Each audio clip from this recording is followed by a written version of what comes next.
여러분 안녕하십니까? 신기한 한자 공부. 오늘은 뽑을 발을 보겠습니다. 뺄 발이라고도 하죠. 뽑을 발, 뽑다, 빼다. 이 말은 속에 있거나 끼어 있거나 이런 것들, 즉 박힌 것들을 잡아당겨 빼내는 것입니다. 그러면 먼저 뽑을 발이 있는 한자들을 보겠습니다. 발군, 여럿 중에서 특별히 뛰어난 것이죠. 발췌, 책에서 필요한 부분을 뽑아내는 것입니다. 선발, 많은 가운데서 골라 뽑는 것입니다. 발탁, 여기에도 뽑을 발이 있죠. 여럿 중에서 쓸 사람을 뽑는 것입니다. 발탁. 기발, 유달리 재치가 뛰어난 것이죠. 해발, 해수면에서 잰 산의 높이를 말합니다. 예를 들면 한라산이 1950m인데 바다의 수면부터 잰 높이죠. 역발산, 힘이 매우 센 것입니다. 산을 뽑을 만큼 그렇게 힘이 센 것을 역발산이라고 합니다.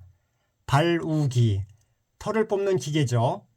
석발미, 속에 섞여 있는 돌을 골라내는 쌀을 석발미라고 합니다. 발치술, 이를 뽑는 수술이죠. 예를 들어서 사랑니 같은 것을 뽑는 것입니다. 발본색원, 안 좋은 일의 근본 원인의 요소를 완전히 없애는 것이죠. 다시는 그런 일이 생길 수 없게 하는 것입니다. 발본색원, 확고불발, 튼튼하고 굳어서 흔들림이 없는 것입니다. 견문발검, 노승발검 이런 것들은 좀 지나치죠. 견문발검, 모기를 보고 칼을 뽑는다. 지나치죠. 사소한 일에 크게 화를 내거나 덤비는 것입니다. 노승발검, 사소한 일에 화를 내거나 작은 일에 어울리지 않게 커다란 대책을 세우는 것이죠. 그러니까 성가시게 구는 파리를 보고 화가 나서 칼을 빼는 것입니다.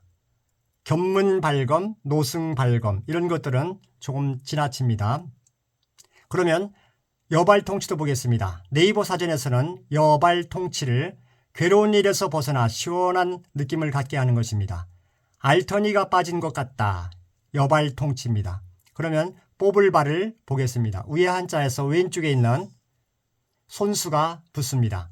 제방변수라고도 하죠. 총 8획입니다. 그러면 한자를 기억해 보겠습니다. 왼쪽에 있는 것은 손수입니다. 먼저 열십자가 보입니다. 십. 그리고 한자 역신에서는 왼쪽으로 올리는 선을 뻥으로 봅니다. 획수에 포함이 안 되기 때문에 뻥을 친다. 이렇게 기억하시면 됩니다. 오른쪽은 뻥의 반대말 뻔. 획수에 포함이 됩니다. 십, 뻥, 뻔.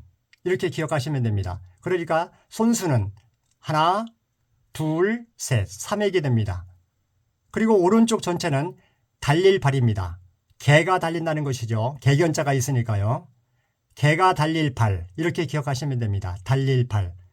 저는 한자 혁신에서 1급 3,500자를 진행 중에 있습니다.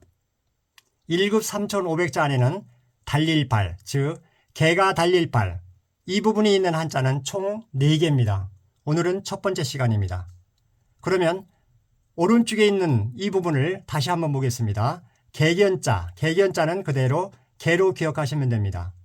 그리고 한자 혁신에서는 삐침별을 선으로 봅니다. 개선, 이렇게 되겠죠. 개선이 되기 전에 다시 앞부분을 돌아가서 열십자가 보입니다. 십, 그리고 곱하기, 더하기, 빼기, 곱하기, 나누기, 곱하기가 보이죠. 10 곱점, 10 곱하기 점. 이것이 개견자가 있으니까 개견자는 개로 봅니다. 그리고 삐침별은 선으로 보죠. 그럼 개선.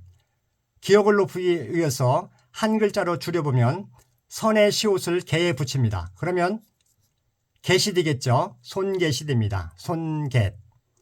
이 부분이 총 4개밖에 없으니까 갯으로 기억하면 한자에 많은 도움이 됩니다. 손갯.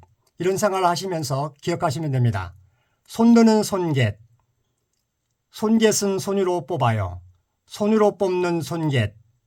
이런 생각을 하시면서 발음해 보겠습니다. 손갯, 손갯 뽑을 발. 손갯, 손갯 뽑을 발. 손갯. 손드는 손갯 뽑을 발. 그러면 정확하게 써보겠습니다. 하나, 둘, 셋, 넷, 다섯, 여섯, 일곱, 여덟. 그래서 총 8획입니다. 손갯, 손드는 손갯 뽑을 발. 감사합니다.